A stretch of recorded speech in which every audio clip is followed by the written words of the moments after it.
So a pleasure to have Professor James Galbraith with us, who is Lloyd Benson professor at the University of Texas.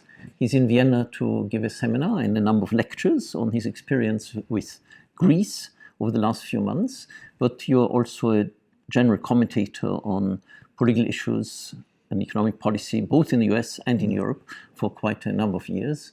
Probably another thing which one should say is that he's really one of the foremost researchers in the areas of economic inequality. So, James, over the last 6 months or so, you were quite involved with Vanis Varoufakis, who you knew from Texas, I guess, when he was visiting your university. And you were quite close to him over the turbulent period Greece went through. This was obviously a highly complex situation, both in terms of the politics and formulation of economic policy in Greece, and of course the reactions in the Eurozone. Can you tell us a bit how events unfolded and your take on those events? Oh, that's a long story. I got to know Yanis beginning in about 2011, and we worked together even before he came to Texas. I was, in fact, the person who managed to bring him to Texas in 2013. And we had developed at that point a co-authorship of some proposals to help resolve the crisis of the Eurozone economy, which we published together as a small book called The Modest Proposal. I remember the Modest Proposal, along with Stuart Holland. Mm-hmm. At the end of his 2 years in Texas, with the rapid developments on the political scene in Greece, Yanis went back to Athens, stood for parliament, and then a few days after the election, he was finance minister. And I joined him in Athens, basically at the start of the government in the early part of February. Our objective, or his objective, from that point forward was no longer to try to bring about a substantial reform of the Eurozone as a whole, but simply to address some of the most significant failings of the Memorandum of Understanding that had been imposed on Greece in 2010, which had led to a catastrophic collapse of the Greek economy and stress on Greek society. And even there, the program of the government was really fairly narrow. It was an attempt to have a labor market policy which was in line with European norms and not an experiment in radical deregulation. An attempt to have a privatizations policy which was not a policy of fire sales, and essentially they had a policy which was failing completely to bring revenue into the Greek state, as well as not serving any larger constructive economic or social purpose. There was an effort by the government to protect the lowest income pensioners. And then on the broad macroeconomic program, the government's position was that the targets for the primary surplus, for the basic macro stance, should be realistic and not exaggeratedly contractionary, which is what they had been at 4.5% primary surplus target. And so these were issues which ought to have been tractable, ought to have been negotiable within the framework of the financial assistance arrangement that had been previously negotiated. Was he surprised that he got so little goodwill even from some areas of European economic policy making or European politicians like France and Italy, which also faced rather severe problems in terms of the direction in which Eurozone economic policy were moving? The French actually displayed a fair amount of goodwill. The Italians a bit less, but not zero. The problem with those countries is that they were not willing to invest a great deal in the Greek case, because they had their own, precisely because they had their own capacity to, let's say, carve out fiscal space for themselves. They didn't need to do it in a negotiated way. Basically, if the Italians cross their arms and say, you know, we're not going to follow the fiscal compact because it's not a obligation as we read the law in the treaty, and no, the Maastricht goals are not elastic band. Yes, they were Maastricht goals are objectives, but not commitments, which is entirely correct legal reading of the treaty, the Italians can do that. They're not under a memorandum, and they have they have that capacity, so long as they don't make too big a wave out of it. Where we had the most active hostility, or the Greeks had the most active hostility, came from, on the one hand, the eastern countries. Their weight is not very great, but they're quite vociferous about their position on the matter. And on the other hand, Spain, Portugal, and some degree Ireland, where there were rising left parties that threatened the incumbent governments, and the government's position was that if they made any concession to the Greeks, then they would lose ground internally. So these were, in both cases, matters that had nothing to do with Greece and that were dictated by the internal politics of those countries. Was there misjudgment by the Greek government on the coalition possibilities which they could form? No, we were aware of it from the beginning. There would be an almost united front with very little... what Giannis attempted to do from the very beginning with this initial tour, he went to Rome, he went to Paris, he went to London, then he went to Berlin, was to gauge the extent to which, from the big countries, he might be able to get a sympathetic hearing. There was never any expectation that you would have an alliance between Tsipras and Mariano Rajoy. That just Rajoy, but totally impossible.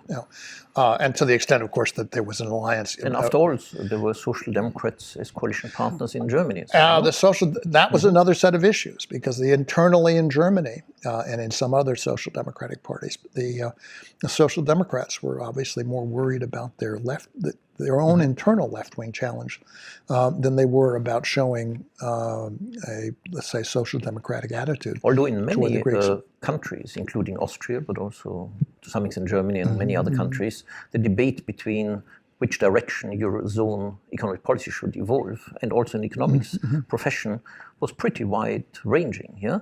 It wasn't at all going in the direction which is associated with Mr. Schäuble's economic policy platform. That's entirely true, but at the end of the day, the Greek government's negotiating position was focused on the German government as it is, and there was a very direct and I must say cordial line of communication open with Wolfgang Schäuble, who was quite explicit about what he could or could not offer. The answer is he couldn't offer anything, and he would tell you why.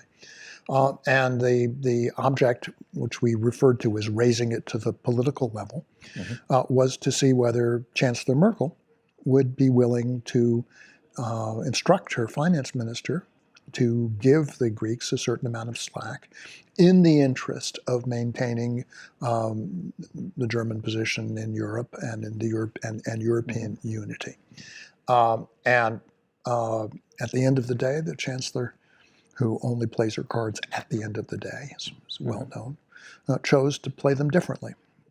And what happened, of course, was that the pressure on the Greek government was raised in the early days of July to the point where they were faced with either capitulating, watching the banking system collapse, or attempting to engineer an exit from the Eurozone for which they were not prepared. And I was involved in making contingency plans, and it's fair to say that was under the circumstances under which we were operating, we couldn't prepare fully because we were working under such a degree of secrecy that we couldn't share or obtain the kind of information.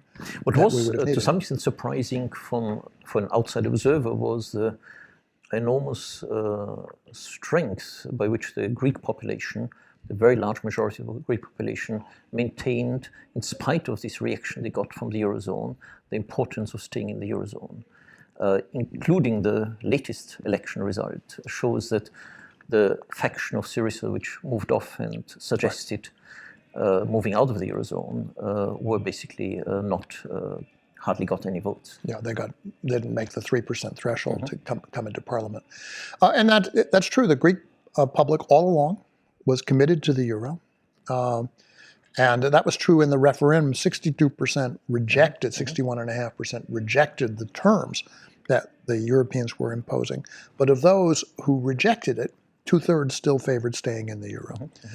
So the contradiction between these two positions was something that the government would have had to face squarely and attempt to resolve if it had felt that the only course of action was to pack up and leave. And the government quite reasonably was hesitant, strongly hesitant, to even consider that seriously. We did consider it. We had we had in mind the possibility that that might be where the government would come down. But it was not our role to advise them on what they should do, but only try to prepare them. How do you stand on this issue? Because some economists would argue, yes, it would create enormous hardships, bankruptcy, etc., for a 2-year period, but at least there's some recovery in sight at the end of it. While the current arrangement, which we see now, is more or less stagnation. You described it as dismantling of assets and states and so on, without any end in sight. The current position is one of essentially liquidation of the Greek state and liquidation of the Greek private sector as well, and a great number of Greek households. So this is, I think, an untenable, or let's say a disastrous outcome for Greece. What would have been the consequences of the alternative?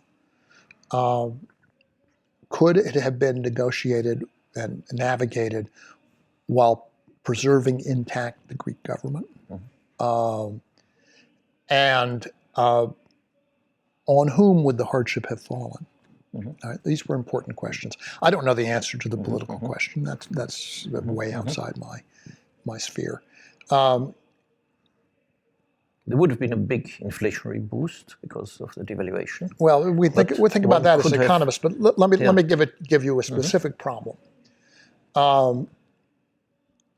In Greece, you have a large number of pensioners and what they habitually do is draw their pensions through the ATMs. Right? So the question then is, if you have elderly people who are, to begin with, frail, who are accustomed to going around the corner to an ATM and getting their pension every 2 weeks or every month, whenever it comes, and you have to somehow get them a means of liquidity with bypassing the banking system, how do you do it? These people, have to eat. This is you're very so even big, if you print money and the banking system collapses, first of all, you don't have a way to get them money. Let's say printing money is not in the cards because there were no printing presses immediately available. So it would take the time it takes to do that is measured in weeks or months. So you might be able to print scrip, some very fast stuff. But then the question is, how do you get it to people? How do you make sure that the person X who has a pension of 350 euro gets 350 euro equivalent within a normal period of time without having to go someplace where they may not even know where it is, like a police station or a post office or whoever. So I think that we could have solved that problem, actually. But we didn't have a full solution ready to go at the time the crisis hit. Some people who criticize, even from the left, the Syriza government, were complaining that some of the measures which could have got widespread support, like dealing to some extent with corruption, increasing the tax base, partly taxing the ship owners, etc., or bringing that into the tax base, these reforms were not pushed sufficiently during their tenure? Well, to begin with, there was no tolerance by the creditors for any measures taken by the Greek government on its own. Simply, when the Greek government would propose that it would take specific steps, the creditors would say, no, can't do that until we have a comprehensive solution.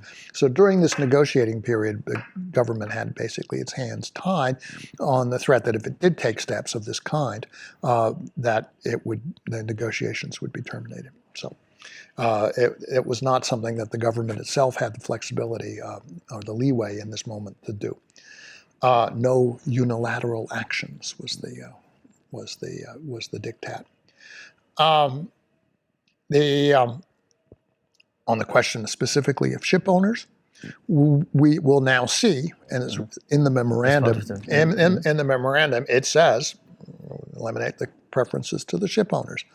Well, what will the ship owners do?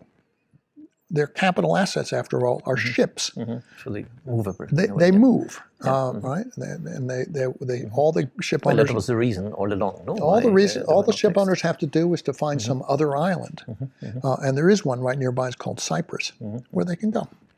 Right? So I expect that to a substantial degree that's what will happen. It's always been a problem taxing ship owners because, as you say, that's in the nature of that business. One issue we discussed in the Institute also, because we were quite concerned always about current account problems of countries. When you first saw the program of Syriza, there was very little emphasis on trying to develop other tradable sectors, in the export industry, and industrial policy supporting it. Yeah, it seemed to have been sort of outside their main priorities. Did you feel it the same way? There are some documents that the finance ministry released in the course of this process, which lay out some ideas about how Greece should develop. And the basic problem is this: you have very strong industry. Advanced industry to the north, which is not going to move to Greece. It wouldn't move to Greece if the wages were zero. And then you have a low-wage industry in Asia, and the Greek wages are not going to fall to the level at which they're competitive with that. So then the question is, what is it that you do in a country like Greece, which is caught in the middle between these two? And the answer to that is, well, you develop what you have. You can upvalue the agricultural sector to a certain degree. You can expand and develop the tourist sector to a certain degree. And then if you want to go beyond, which you should do, is you should develop the high-end services that an advanced continent like Europe is going to increasingly be demanding. So you make it into a health center, you make it into an education center, a research center. You have places which are quite fabulous for that.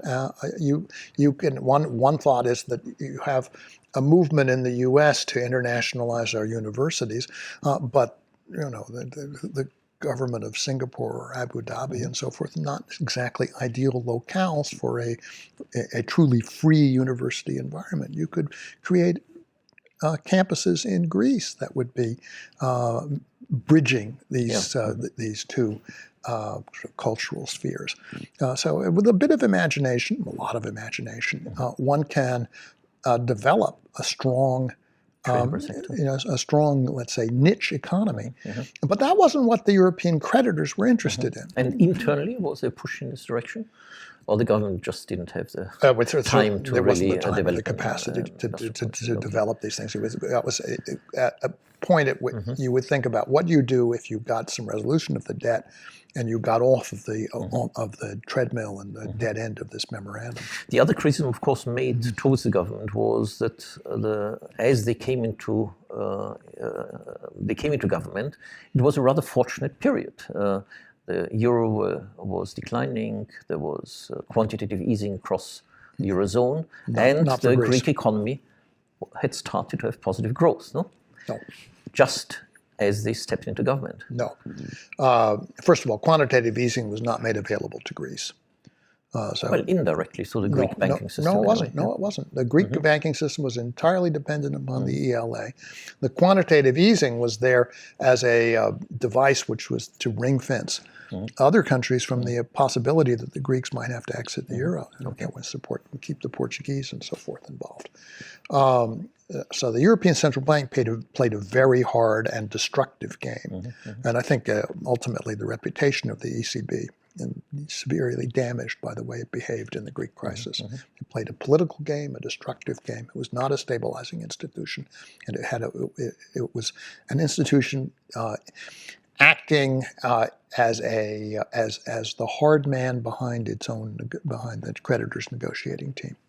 Now, when the next government of a Syriza type comes to power somewhere in Europe, there will not be any doubt about what the European Central Bank is. Actually, it's not just in Greece. I was in Ireland in September, and the newspapers were full of a report that Jean-Claude Trichet in 2010 had towards, called them up and told them yeah. a bomb will go off in Dublin. Why? He wanted to protect the French banks. So it's now clear what the European Central Bank is and what it can, the kinds of things it can do. So the conjuncture at that time when in 2014, this business about positive real growth is an illusion concocted out of the fact that while nominal GDP was falling, prices were falling even faster. So when you subtract the larger negative of the price deflation from the smaller one of the GDP fall, you get something that's called positive real growth. However, that's also called debt deflation. It raises the debt burden on everybody in Greece. So it was absolutely not something that was any benefit. I sent an email to Giannis a few weeks ago when the GDP reports came out for the second quarter, congratulating him on having presided over the same form of rising GDP. Okay. And to the extent that one can communicate sardonic laughter back over the email, that's what I got back. So I think, James, we will have to stop because the seminar will go in and you should have some time. Thank you very much. Sure.